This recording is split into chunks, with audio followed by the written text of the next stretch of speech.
Hello বন্ধুরা, আজ বানাবো আমি টমেটোর মশলাদার একটা চাটনি। তার জন্য প্রথমে টমেটোগুলোকে ধুয়ে কেটে নিয়েছি এবং কড়াইটা উনুনে বসিয়ে তার মধ্যে একটু তেল দিয়ে টমেটোগুলোকে দিয়ে দিয়েছি এবং টমেটোগুলোকে একবার নাড়াচাড়াও করে নিয়েছি। এবার টমেটোটা গলানোর জন্য আমি দিয়ে দিলাম অল্প একটু লবণ। এরপর টমেটোর উপর দিয়ে দিলাম একটু হলুদ আর একটু লঙ্কার গুঁড়ো এবং টমেটোগুলোকে ভালো করে নাড়াচাড়া করে নেব। এবং টমেটোগুলোকে ততক্ষণ নাড়তে থাকবো যতক্ষণ না টমেটোটা গলে যাচ্ছে। টমেটোগুলো গলে এবং থকথকে একটা গ্রেভিতে পরিণত হবে ততক্ষণ পর্যন্ত নাড়তে থাকবো এবং টমেটোগুলোকে টিপে টিপে যাতে তাড়াতাড়ি গলে যায় তার জন্য ভালো করে নাড়ব, টিপে টিপে দেব।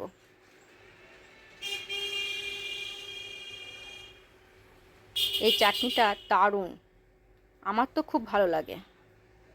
আপনারাও বাড়িতে ট্রাই করে দেখবেন, আপনাদেরও খুব ভালো লাগবে। এটা একদম অন্য রকমের, অন্য স্বাদের একটা মশলাদার চাটনি। এবং টমেটোগুলো প্রায় গলে এসেছে। এরপর দিয়ে দেবো আমি আখের যে গুড় হয়, ঝোলা গুড়, সে আখের ঝোলা গুড়ের ঝোলা গুড়।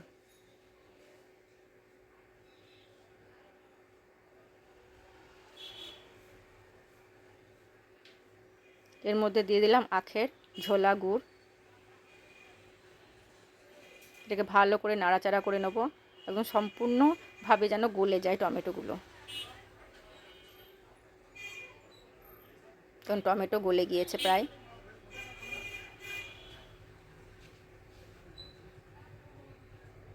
এবার এর মধ্যে দিয়ে দেবো রেড চিলি পাউডার।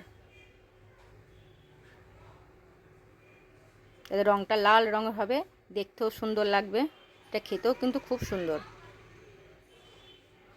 এটা ভাতের সঙ্গেও খাওয়া যায়, আবার রুটিতে খাওয়া মনে করলেও ভালো লাগে, কিন্তু আমার তো ভালো লাগে, আপনারা দেখবেন আপনাদেরও ভালো লাগবে।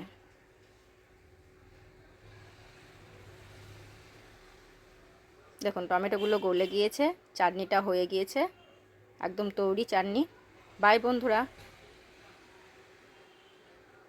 আজকের ভিডিও এই পর্যন্তই। সবাই ভালো থাকবেন, সুস্থ থাকবেন। আর চাটনিটা হয়ে গিয়েছে, এবার আমি এটাকে নামিয়ে নেব।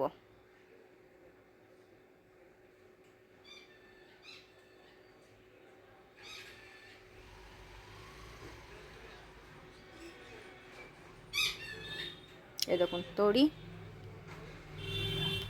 আপনারা কমেন্টে লিখে জানাবেন কেমন লাগলো আপনাদের।